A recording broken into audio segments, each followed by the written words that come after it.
فارقت موضع مرقدي يوما ففارقني السكون. القبر أول ليلة بالله قل لي ما يكون.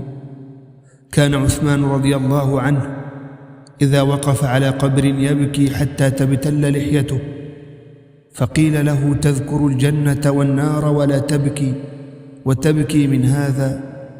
قال إن رسول الله صلى الله عليه وسلم قال إن القبر أول منازل الآخرة، فإن نجا منه فما بعده أيسر منه، وإن لم ينج منه فما بعده أشد منه. قال رسول الله صلى الله عليه وسلم ما رأيت منظرا قط إلا والقبر أفظع منه.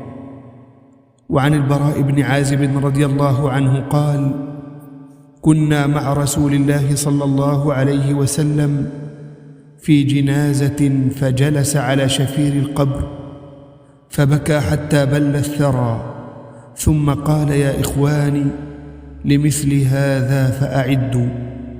نحن الآن على أعتاب مشهد مهيب ينقله لنا الصادق المصدوق الذي لا ينطق عن الهوى صلى الله عليه وسلم ليصف لنا رحلة الروح من خروجها. استمع بقلبك فهذا هو المصير وهذه نهاية كل حي. عن البراء بن عازب رضي الله عنه قال خرجنا مع النبي صلى الله عليه وسلم في جنازة رجل من الأنصار فانتهينا إلى القبر ولما يلحد أي يحفر له اللحد وهو الشق في جانب القبر، فجلس رسول الله صلى الله عليه وسلم وجلسنا حوله وكأن على رؤوسنا الطير، كناية عن السكون والوقار. وفي يده عود ينكت به في الأرض أي يضرب به الأرض تفكرا، فرفع رأسه فقال استعيذوا بالله من عذاب القبر مرتين أو ثلاثا. ثم قال صلى الله عليه وسلم إن العبد المؤمن إذا كان في انقطاع من الدنيا وإقبال من الآخرة نزل إليه ملائكة من السماء بيض الوجوه كأن وجوههم الشمس، معهم كفن من أكفان الجنة وحنوط من حنوط الجنة، وهو طيب يوضع للميت ليطيب جسده وكفنه حتى يجلسوا منه مد البصر.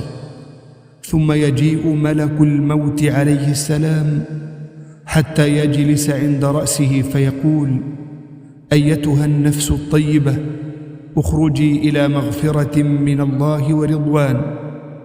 قال فتخرج تسيل كما تسيل القطرة من في السقاء أي فم القربة، وذلك لسهولة خروجها، فيأخذها، فإذا أخذها لم يدعوها في يده طرفة عين حتى يأخذوها، فيجعلوها في ذلك الكفن وفي ذلك الحنوط، ويخرج منها كأطيب نفحة مسك وجدت على وجه الأرض.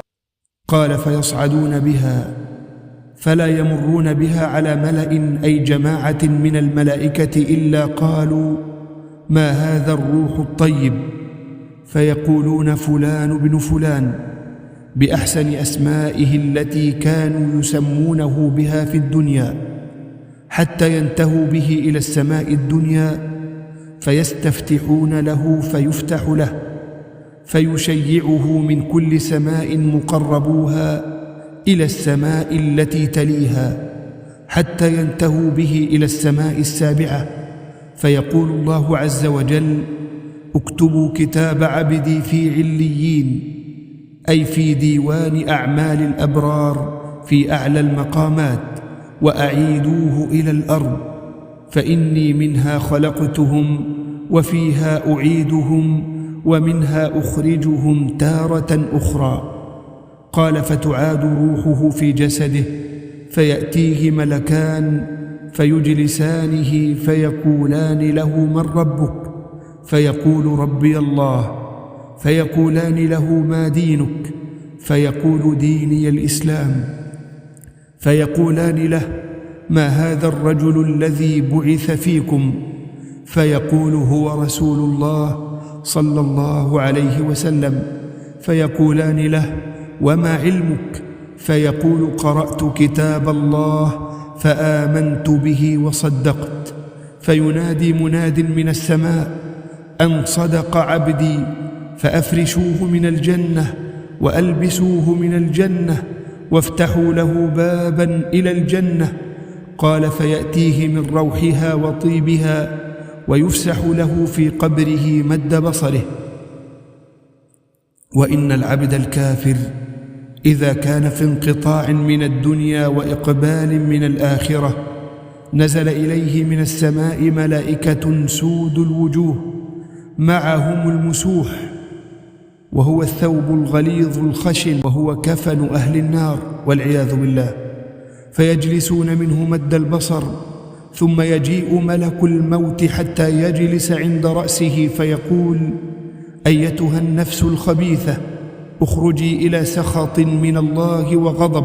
قال فتفرق في جسده فينتزعها كما ينتزع السفود من الصوف المبلول. والسفود حديدة كثيرة الشعب يشوى بها اللحم. فيأخذها، فإذا أخذها لم يدعوها في يده طرفة عين حتى يجعلوها في تلك المسوح، ويخرج منها كأنتن ريح جيفة وجدت على وجه الأرض. فيصعدون بها فلا يمرون بها على ملأ من الملائكة إلا قالوا ما هذا الروح الخبيث؟ فيقولون فلان بن فلان بأقبح أسمائه التي كان يسمى بها في الدنيا، حتى ينتهوا به إلى السماء الدنيا فلا يفتح له. ثم قرأ رسول الله صلى الله عليه وسلم لا تفتح لهم أبواب السماء ولا يدخلون الجنة حتى يلج الجمل في سم الخياط. فيقول الله عز وجل اكتبوا كتابه في سجين، وهو ديوان أعمال الفجار في الأرض السفلى، فتطرح روحه طرحا. ثم قرأ صلى الله عليه وسلم ومن يشرك بالله فكأنما خر من السماء فتخطفه الطير أو تهوي به الريح في مكان سحيق، أي في مكان بعيد وعميق. فتعاد روحه في جسده ويأتيه الملكان فيجلسانه فيقولان له من ربك؟ فيقول ها لا أدري.